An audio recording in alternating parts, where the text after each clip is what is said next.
Today is June 9th, 2025. I'll be outlining an economic model of game advantage, or the hierarchical sources of, as it pertains to gaining wealth or equity. So, at the bottom of the totem pole is pain, the phenomena that prompts all action, the aversion of which is the primary goal of all life and the calibration instrument of God. The inverse of pain is, of course, pleasure, the feedback the body feels upon successfully avoiding pain. Pain is primary to everything. The best sources of pain are physical and emotional. Physical pain is obvious. It will prompt you to avoid things that are extremely costly biologically. Emotional pain is usually caused by being visible in a domain in which you are not competent or strong. Pain causes one to experience fear. Fear is the primary emotion of lived experience. Fear prompts action towards strength. A side note, fear is primary because it's the source of all negative emotions, and every positive emotion has an inverse, which is simply the experience of avoiding the negative emotion. Fear prompts action towards strength, or the development of strength. Both personal and mental, the ability to withstand and produce force is strength. Mass or energy equivalence as a function mapped over time, or functions mapped over time, is the source of all strength. Mass moves mass, as they say. Energy times mass is force. Energy times mass over time is force, or movement. So displacement times force over time. Strength is the capacity for violence and all its equivalents, i.e., imprisonment, seizure of property, and any action that reduces an individual's probability of survival and or reproductive success. Violence gives you personal and political power, the ability to convince people to act violently on your behalf, and it establishes a gradient over which value can flow between you and the customers, aka court subjects, if you're viewing it in terms of kingly political power, in which you will always have an advantage through threat of punishment and promise of reward.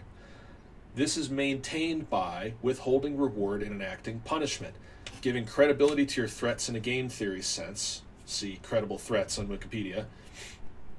House always wins type of margins where the opponent's perception of loss is subtle and marginal. So you want to come out on top, but just barely, so that people are willing to continue playing the game with you. Personal and political power gives you land and land rights more than any other asset.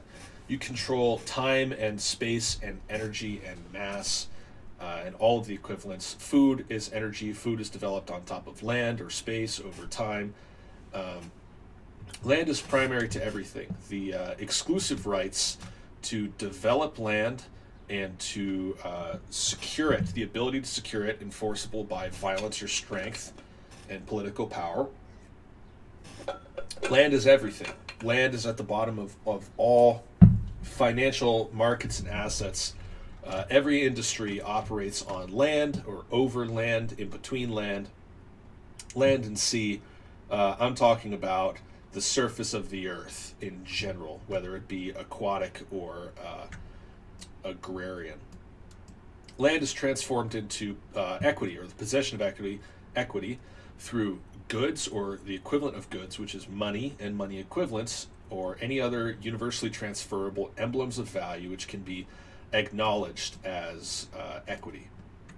Land also gives you proximity and exclusive access to resources, reducing travel time or travel cost, enabling you to move swiftly through the world, so with minimal resistance. If you control land, you can move through it however you want, and if you can feel safe, you don't have to spend the extra resources to protect yourself as you would moving through enemy territory. Land and land rights, and people knowing that you have the land rights, or the record of land rights, is interpreted as social capital in the form of credit, notoriety, and honest signals. So if you are a landowner, if you have real estate or commercial property, or you are the sole proprietor in a business which takes up space, you are a known entity to other political powers, and you have now stepped up a level, playing beyond the individual game into the political game. Social capital attracts, social capital in conjunction with possession of equity attracts and opens the door to debt-based profitable transactions. This is fixed income instruments, short selling. These are personal loans.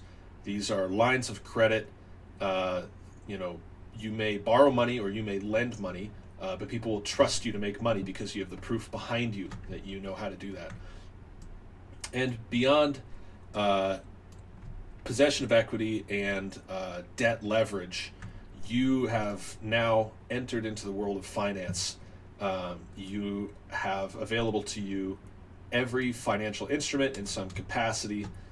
You have options and future contracts. You have credibility. People are going to be willing to transact with you. On a personal level and a financial level, people will want to be around you, and they will want your money, and they will want to play for your money. If you are a doctor in your neighborhood and you are known to be successful, people will want to play poker with you. There's something to gain. But if you are a drunk, and if you are miserly or broke, no one will want to play any game with you. They will not want to be around you. You need these things. So, to recap, pain leads to fear, leads to strength, leads to violence, leads to power, leads to land and land rights, equity, social capital, and debt-based instruments. So being able to start with pain, maximize pain, recognize discomfort, and sit in it motivates you toward fear, and your fear will cause you to develop strength. Strength includes intelligence. Intelligence is simply a strength. The word virtue comes from vitris, which means masculine strength or ability. So if they say strength, patience is a virtue, intelligence is a virtue. These are personality attributes that you have, strengths within yourself that cannot be taken away, which cause all kinds of personal developments. So this is what underpins all of economics and decision theory, is the biological imperative and the calibration instrument of God. You have inside you the most complex, computationally powerful natural neural network ever developed. It beats out every supercomputer known to man. We've still failed to replicate its general adaptability and potential for intelligence. So recognize the signal of pain and pleasure. And something to note is, if you're in extreme pain, you may not be able to function, but there is a large gap between your expected value, which are your goals in life, and your current value, measured by your intuitive sense of where you are. You'll know if you're a loser because it'll suck the whole time. You'll wake up and you'll feel terrible. So your velocity, or the velocity of your emotions, the rate at which you're willing to change, should be proportional to the amount of pain you feel, because it reflects the gap. So if you are experiencing extreme pain, you need to close that gap as soon as possible. It means you are so miscalibrated that large jumps have a much higher probability of benefiting you, or large adaptations, than they do detrimenting you. So if you're very close, if you feel pretty good day to day, you might not need to make very large adjustments. And if you make very large adjustments, you run the risk of derailing yourself or deconstructing all of the positive things that are allowing you to feel okay. So pay attention to your bodily signals, play the game. You have no choice. You're in the game whether you like it or not. The game is life. The objective is to continue, and you're operating on a probabilistic neural network. That is what you are, a stochastic, non-directed, graph-based neural network connected to a physical body whose performance determines how you feel.